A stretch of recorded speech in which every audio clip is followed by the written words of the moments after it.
Okay, let me focus quite a bit on the financials. So we make it a little bit of a shorter video and just focus on that. Okay, so just a reminder, this kind of properties, okay, basically very fixed up spaces that are actually at ground level, okay, where they're all old businesses, spaces that had the capacity to be a business, and then they've maximized, okay, they've bought it in, they got a special license, and they've built the whole infrastructure and design it to be kind of to comply with all the regulations for a hotel. Entrance from the street, wheelchair capability, space enough for a wheelchair, and a bunch of the conditioning. Okay, then going to the financials, that I think is going to be the interesting part. Okay, where do the financials come from? Using mainly price labs, but especially AirDNA, which gives you, it's just a reference that everybody is using, but in any case, some of them have sent me historical data, and it looks like that Valencia is a pretty demanded place. For example, it's the biggest city in Europe in terms of Erasmus. Erasmus students are the international students coming from other parts of Europe. 70% occupancy rate in one case, $121, 71. This is lower, but still pretty good, 80, 100. As you see, the projected revenue all goes around 30K of most of these properties, okay, because there seems to be quite a bit of demand. Doesn't matter. This meets up, and the interesting part here is more to look at the comparison with the data here, okay? Because what I'm doing is I'm trying to compare to buying a normal property, okay? This is the kind of average, well, not kind, the average price per square meter in the same area, okay? As you see in green, that sense that means it's relatively cheap compared to the area. So even though these are properties that have less value because the access is at street level, okay? And customers are, there's not the value. Customers are not going to like sixth floor at the bottom street level as much as the sixth floor. There's noise. And obviously you need to be very selective of the area in case there's noise. For example, here you see the entrance is here at the street level. Okay, so then calculating this, and then the calculation I was doing in all cases, okay, what you're getting is around, depending very much on the cost, the management structure, which will affect obviously the quality of the service you're getting. But we're working now with some partners to charge 32%, but generally in the market is around 30%. And then what I'm seeing is this kind of yield, okay, I'll zoom in a little bit more, of 14%, 13%, 12%.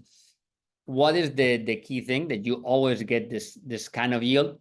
But for me, the important part is that you're paying an overprice. For example, in this case, an exaggeration. These guys are charging, the average price per square meter is 2,760 in this area, and they're charging 4,600.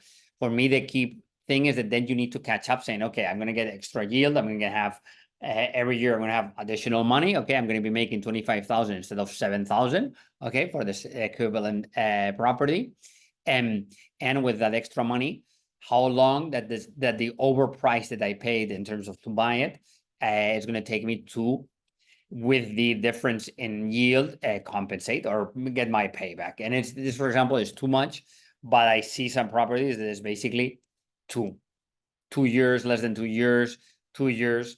And we're going to be targeting those because I think that's pretty good deal. I mean, you see the height and the yield. And in addition to this, I wanted to bring up one because talking to different potential partners, they brought up this property, okay, or the idea of this property where basically rent by rooms, okay, that doesn't require a license. It requires some compliance with some measures, but it's much easier to get the kind of the paperwork done.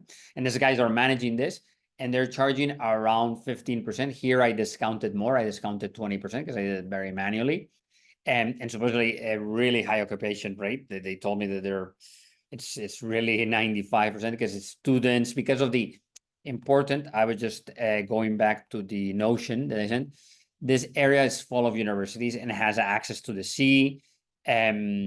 So it's quite interesting in terms of that, having the student population. And one of the reasons that the Erasmus come to Valencia is that, like, kind of like Barcelona city facing the sea, but still cheaper prices and all this.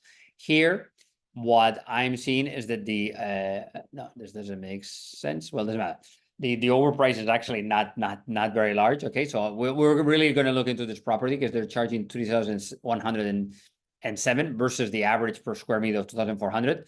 But this is already built. I don't need to reform anything. This is already done and it's done to be a business. So this one really looks good with a 7.5% annual yield, while you have a property that can revalue itself in a high and going area.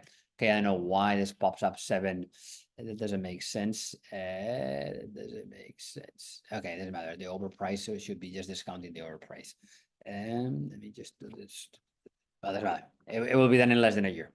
I can see that. I can see that. It was 11,000 overpriced only because I accounted for the cost of this. So this is why I wanted to discuss. How do you see this? And give me your feedback in terms of it makes sense. Okay, very focused on the financials. I think they look really good.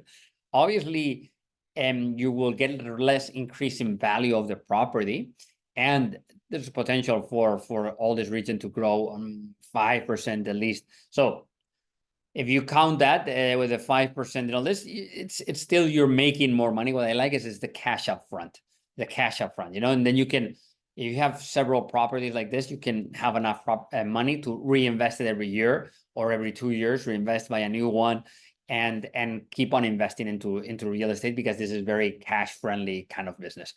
Okay, let's see if you can give me a little bit of feedback and we can have a discussion whenever you have time. Bye.